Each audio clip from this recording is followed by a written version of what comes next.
The dining room was full that evening, the kind of full that should have meant warmth, laughter, and comfort. Plates clinked, glasses touched, and the air smelled of roasted chicken and buttered bread. My family gathered around the table, voices overlapping in conversation, but something inside me felt unsettled. There was tension I couldn't quite place, like a draft coming through a door that wasn't shut all the way. I watched my son sitting proudly beside his wife, smiling as he passed the mashed potatoes across the table. She smiled too, but her smile didn't reach her eyes. She kept glancing toward me, as if she wanted to say something but didn't know how. I brushed it off, thinking maybe she was nervous, maybe it was nothing. I told myself to focus on the food, on the chatter, on anything that kept my mind calm. But then she touched my arm. It was such a small gesture, yet it made my heart race. She leaned in closer, her voice dropping so low I barely heard her over the noise of forks scraping plates. And then she whispered words that tore my entire world apart. "I'm pregnant with your husband's child." For a moment, the sound around me faded.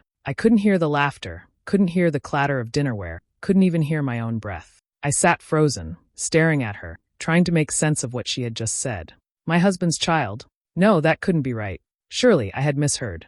Maybe she was joking, maybe it was some cruel misunderstanding. But the look in her eyes told me it was no mistake. A rush of heat flooded my face, followed by a coldness that spread through my chest. I tried to keep my hands steady, but the fork slipped from my fingers and clattered against the plate. Heads turned toward me for a moment, curious, but then went back to their food. No one noticed what had just been whispered into my ear. No one but me. I forced myself to breathe, to sit still, to not make a scene. My husband sat across from me, his head thrown back as he laughed at some story my brother was telling. He looked so comfortable, so untouched by the storm he had created in my life. I studied him, wondering how many lies sat behind that easy smile, wondering how long he had been hiding this betrayal. Inside, my heart broke into pieces. Anger, disbelief, and sorrow mixed together until I felt like I might choke on them. My daughter-in-law sat beside me, her face calm now, as if she had just unburdened herself and placed the weight directly onto my shoulders. I wanted to scream. I wanted to stand up and demand answers right there at the table. But instead, I sat silently, gripping the edge of my chair, my whole world crashing while the dinner carried on as though nothing had changed. That was the night everything shifted. One whispered, I was not always the kind of woman who sat in silence while her world burned. Once I believed I had a happy marriage, a home filled with love, and a family that would stand strong through anything. When I first married my husband, I gave everything I had to make our life work. He was ambitious, always reaching for more, and I stood beside him through all of it. I put aside dreams of my own to raise our children, to hold our house together, to make sure he had the peace and support he needed to build his career. It wasn't easy, but I told myself it was worth it. Each long night when he came home late, each time I swallowed my disappointment when he forgot important dates, I reminded myself that sacrifices were part of marriage. I believed in loyalty, in patience, in the kind of love that endures. But cracks had been there long before that dinner. They were small at first, easy to ignore. He became more distant, more secretive with his phone, quick to anger when I asked simple questions. Sometimes he treated me like a shadow in my own home, someone who was there to keep things running, but no longer someone he truly saw. I wanted to believe it was stress, that age had worn us down, that we were simply in a season of difficulty. But deep down, I knew it was more than that.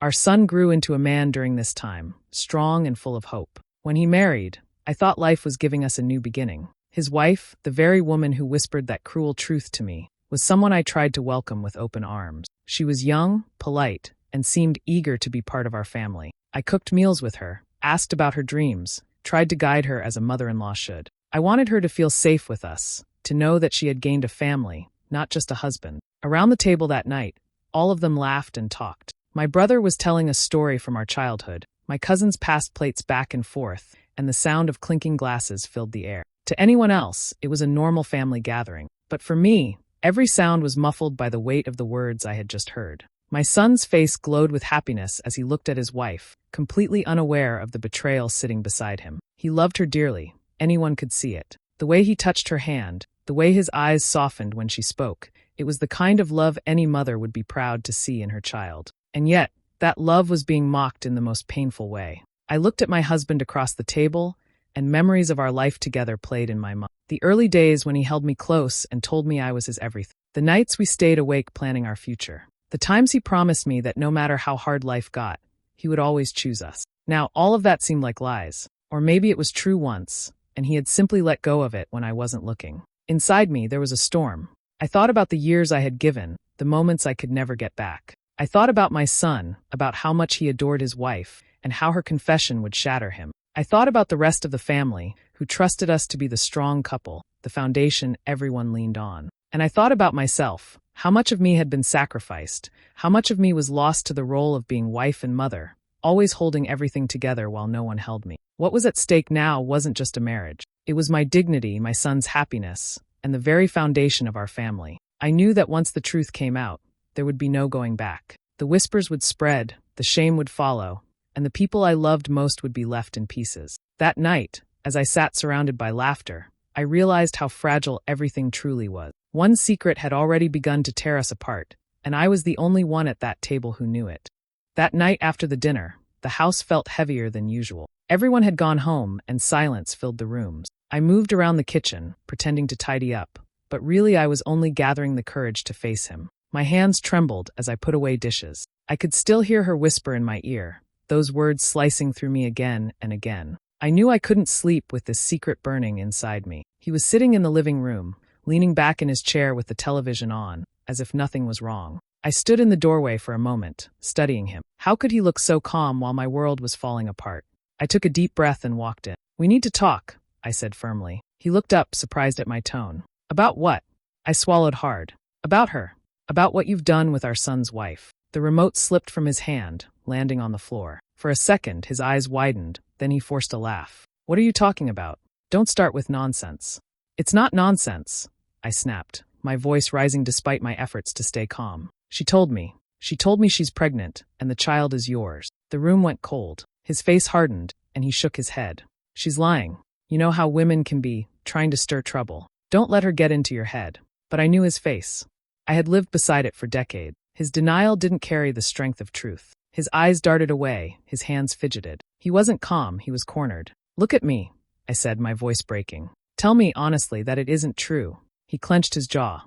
"Why would I do such a thing? She's our son's wife. Do you think I would betray my own family like that?" "Yes," I whispered, "because I see it in your eyes right now." Silence fell between us. My heart pounded so loudly I could hear it in my ears. He opened his mouth to speak, then closed it again. His chest rose and fell heavily, like he was carrying a weight he could no longer hide. Finally, he muttered, "It was a mistake." The words shattered me. I staggered back, gripping the edge of the table to steady myself. A mistake. That's what he called it. As if breaking our vows, as if betraying his own son, could be reduced to something so small. "How long?" I asked, my voice hoarse. He covered his face with his hands. "It doesn't matter. It matters to me." I cried. My voice was louder than I meant, and I saw movement in the hallway. My son's shadow appeared at the edge of the room. He froze, listening, his face pale and confused. I turned quickly, but it was too late. He had already heard enough. His eyes darted between me and his father, searching for answers. "What's going on?" he asked, his voice sharp. My husband jumped up. "Nothing. Go back to your room." But my son didn't move. He looked at me instead. "Mom." Tears stung my eyes. I shook my head, unable to form the words. The truth was hanging in the air now, too heavy to hide. My son's face twisted with fear and anger, but before I could say more, he stormed away, his footsteps pounding down the hall. I turned back to my husband, my chest aching. "Do you see what you've done? You've destroyed everything. Our marriage, our family, his happiness. It's all falling apart because of you." He didn't answer. He just stood there, his shoulders slumped, looking smaller than I had ever seen him. But there was no pity left in me, only pain. Only the sharp realization that the life I had built was crumbling, and no matter how much I tried to hold it together, I couldn't stop it from breaking. That night, I lay awake in bed, staring at the ceiling, while he slept on the couch. The house was quiet, but inside me, everything was screaming. My marriage was no longer a marriage. My family's name, our reputation, our very foundation, it was collapsing around me piece by piece, and I didn't know how we would survive the storm to come.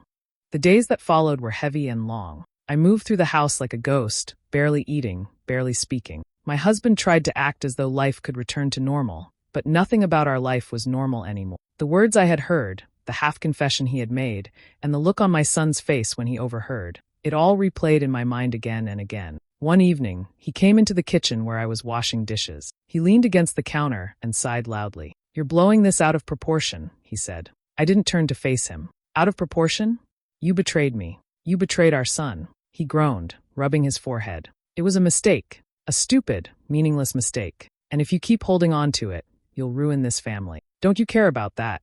I turned then, my hands dripping water onto the floor. Don't I care? I've given my whole life to this family. Don't you dare put the blame on me. You are the one who did this. His voice rose. If you love your son, you'll keep quiet. Do you want to destroy him? Do you want everyone to laugh at him behind his back? Think about his reputation. Think about how it will look if people find out. That was how he tried to silence me, by using our son's pain as a shield. I hated him for it, but I also felt the trap he had set. If I spoke out, my son would suffer. If I stayed quiet, I would suffer alone. The daughter-in-law kept her distance from me at first. She moved carefully around the house, avoiding my eyes. I thought maybe she felt guilty, maybe she regretted what she had done. But then one afternoon, she knocked on my bedroom door. I opened it, my heart beating fast. She stood there, her hands resting on her stomach. Her face was calm, almost too calm. You hate me now, she said softly. I don't even know what I feel anymore, I replied. She stepped inside without waiting for me to invite her. I didn't plan for this. It just happened. It just happened. My voice shook. You slept with your husband's father, and you call it something that just happened? Her lips pressed together, and for a moment she looked ashamed. But then she lifted her chin. He made me feel seen. Your son, he's kind, but he doesn't understand me the way his father does. The words stung like knives. I wanted to scream, to push her out of my room, but I held myself back. She went on. I thought telling you would help. Maybe you could forgive him. Maybe you could accept that families are complicated. Complicated? I whispered. You've broken this family in half. She looked at me then with eyes that no longer carried guilt, only boldness. The child I'm carrying will always be part of this family, whether you like it or not.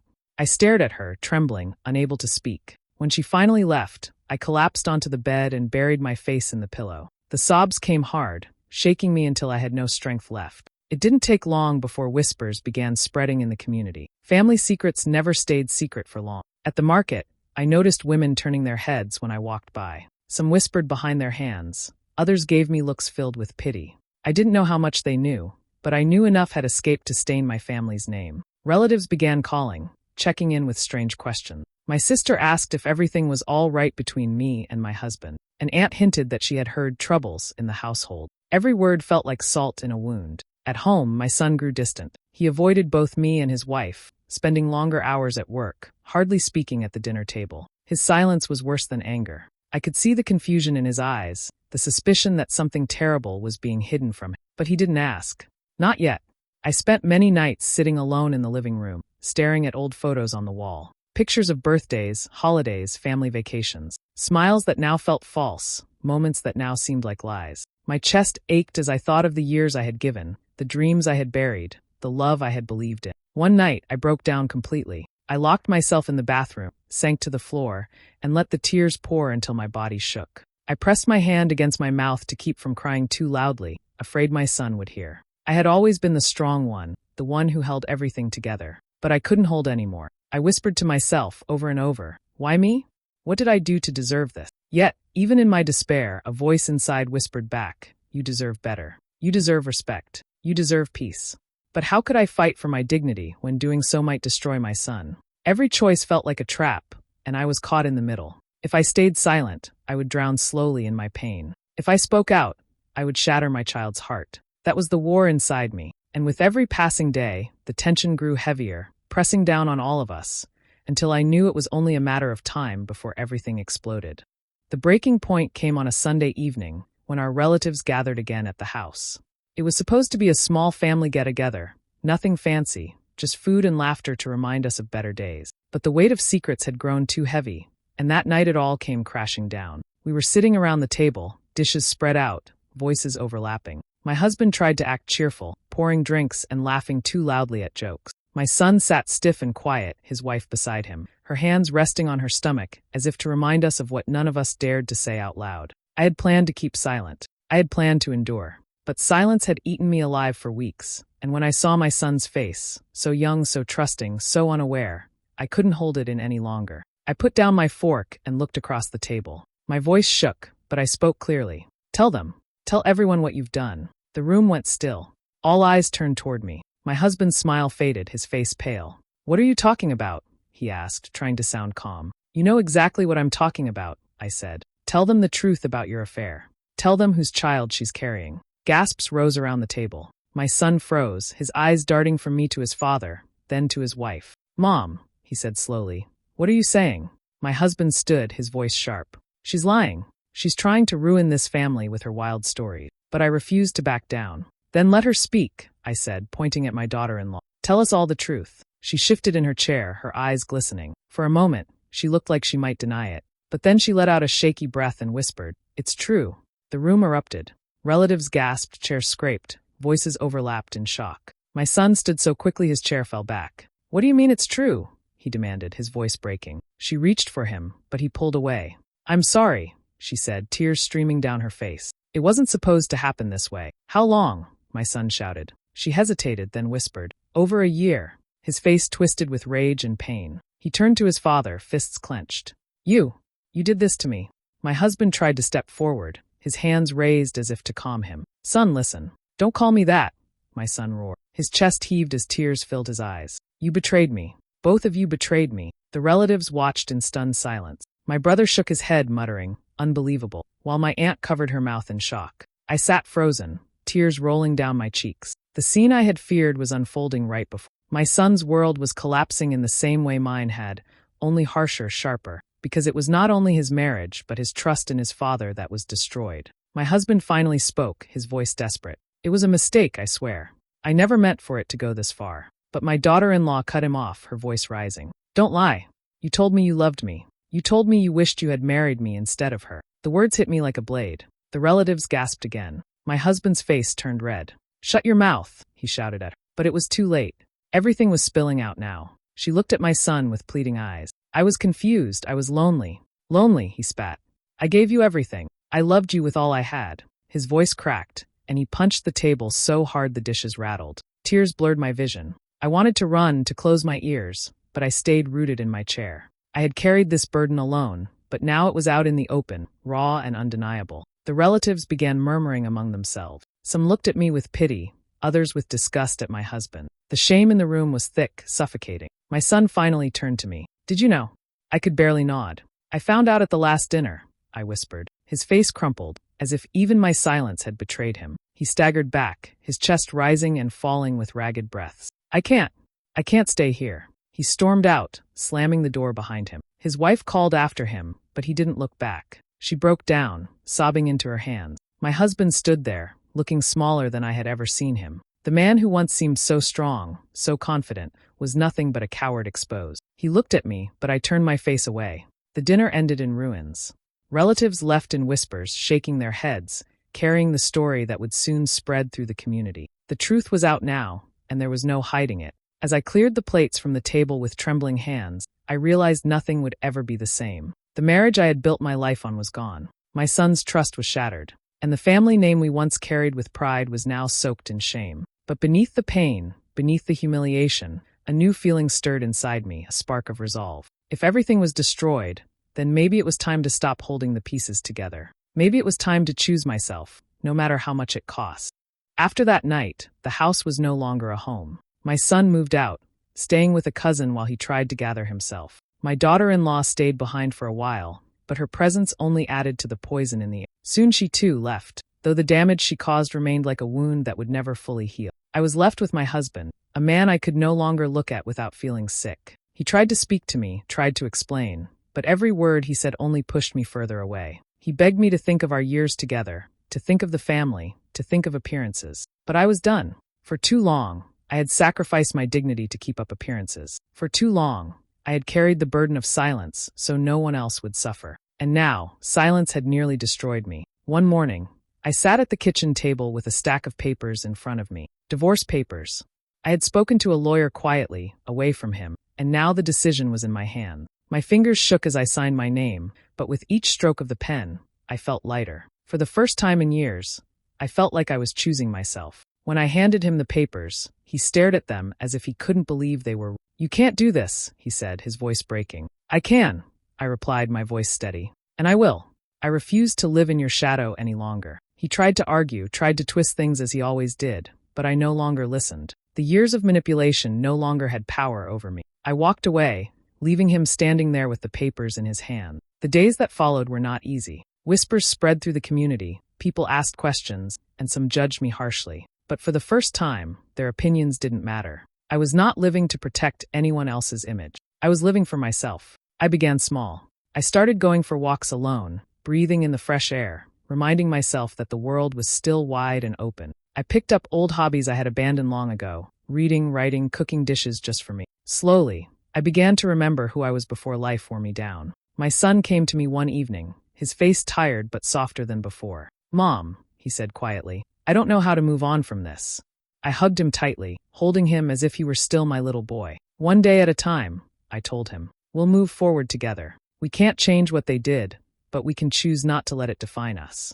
And in that moment, I knew that even though the family I once dreamed of was gone, something new could be built from the ashes. Something honest, something stronger. The legal battles began soon after. Meetings with lawyers, discussions of property, arguments about money. It was exhausting, but instead of feeling broken, I felt determined. Every step forward was proof that I was no longer trapped. I was no longer the woman who swallowed her pain in silence. With each passing week, I grew stronger. I found my voice again, a voice that had been buried under years of sacrifice and shame. I learned to say no without guilt, to set boundaries, to protect my heart. I no longer saw myself as a victim of betrayal, but as a woman who had survived it. One evening, I stood by the window, looking out at the setting sun. The light touched my face, and for the first time in a long time, I smiled. Not because life was perfect, not because the pain was gone, but because I had taken back control of my story. I was no longer life did not turn out the way I once dreamed. I thought marriage meant forever, that love could survive anything, that family was a bond no one could break. But I learned the hard way that sometimes the people closest to you can hurt you the most. I look back now and see a woman who gave everything, her time, her energy, her heart, just to hold her family together. And I see how that woman slowly disappeared, piece by piece, until there was almost nothing left of her. But when the lies and betrayal finally came to light, something inside me woke up. I realized I had a choice. I could either let their betrayal destroy me, or I could use it as the fire that would rebuild me. It has not been easy. The nights are still long, the silence still heavy. Sometimes I sit and wonder how my life would have been if loyalty had mattered to them as much as it mattered to me. But then I remind myself, I survived. I stood tall when the world tried to break me. I found my strength again. My story is not just about betrayal. It is about becoming free. Free from lies, free from manipulation, free from living for others while forgetting myself. I may carry scars, but those scars are proof that I lived through pain and still chose to rise. Now, when I look in the mirror, I no longer see a woman who was broken. I see a woman who was tested, who walked through fire, and who came out stronger than before. And if there is one thing I hold on to now, it is this. Betrayal can wound you, but it cannot define you. What defines you is how you choose to stand after the storm has passed. I choose to stand with dignity. I choose to move forward. I choose myself. Hey besties. Thanks so much for watching till the end. This story was full of betrayal, heartbreak, and strength, but in the end, she chose dignity and freedom. If you enjoyed it, don't forget to like, share, comment, and of course, subscribe for more powerful stories. See you in the next one, where drama takes another shocking turn. Stay strong, stay inspired, and remember, your worth is never defined by betrayal. Bye.